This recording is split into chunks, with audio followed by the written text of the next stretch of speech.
Hey, Nish here, and today I'm going to be showing you my 5 favourite PC utility programs. These are all completely free, however they are mostly on Windows, so I'm sorry for you Mac users out there. We're going to start off with my favourite. It's called Spacemonger, and it's an executable program. And I've just opened it up. So what this does, you pick a hard drive, and it will scan through that hard drive. So I'm just going to let this do it on my data drive. Okay, so it's finished, and seeing is believing here. Now you can see what this has done has mapped out all the files on my hard drive into their various folders, and it has some nice colors going on. But now it's really easy for me to see what is taking up space. In my case, a lot of films are taking up space, and I've only got 160 gigs free, so I'm gonna have to delete some stuff at some point or another. But basically, this is really useful if you're trying to look for space on your hard drive and you want to figure out where most of the files are at. For example, you know, my YouTube folder is taking up only 130 gigs. Not too bad. But, you know, maybe there's some space I could find. Like, say if I want to get rid of this program, I can right-click it, open it up, open up that folder, see what's going on, delete what I want. Really easy to use, completely executable program, so you don't even have to install it. So I find that one very useful. My second program remains on the topic of files. It's called SyncbackFree, and it's a completely free backup software. It's really fully featured, and I probably don't use it to its full capabilities, but the idea is you can set up profiles in here with maybe an external hard drive. I use this with a Western Digital MyCloud. It's a really cheap network storage solution. What I do is I have these profiles running once a week. So for example, my videos one will run once a week. I'll also run that manually if I want. But for example, if I open one of these up, then you'll see that there's tons of settings, and you can tell it what to do when it encounters a problem and that sort of thing. And you can really automate this. And again, there's a lot of things I'm not using in here to its full capabilities, but a really good program if you want to set up some backup going on.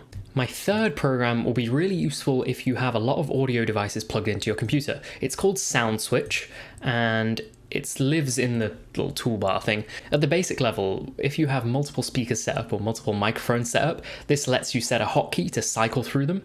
But it can be more complicated because you can add profiles. For example, if you want to use a particular speaker with a particular microphone, you could set a hotkey to switch to that profile. I don't use this feature because I don't have enough devices for that. I tend to just switch between my microphone and then my speakers.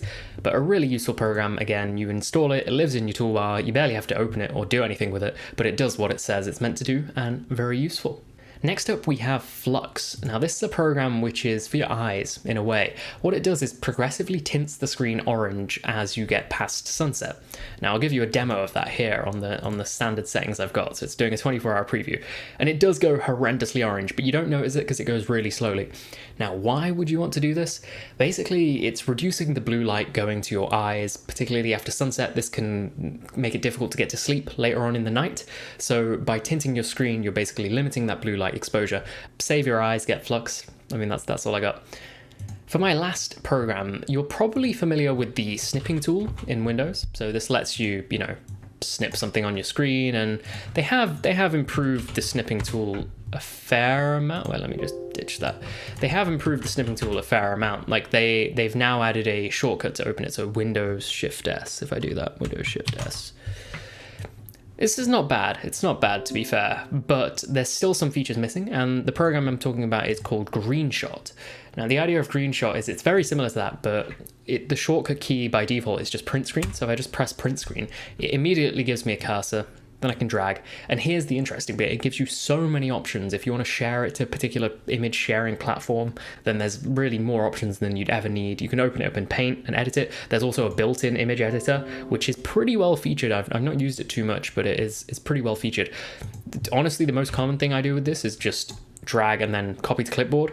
It means you can get a really quick screenshot no matter where you are or what program you're on. You can get a quick screenshot, clipboard, and send it where it needs to go. So that is all 5 of my programs. I hope you find them as useful as I do. Do subscribe if you enjoyed this. It's a long way to 1,000 subscribers, and every bit of help is appreciated. Thanks again for watching, and I'll catch you in the next one.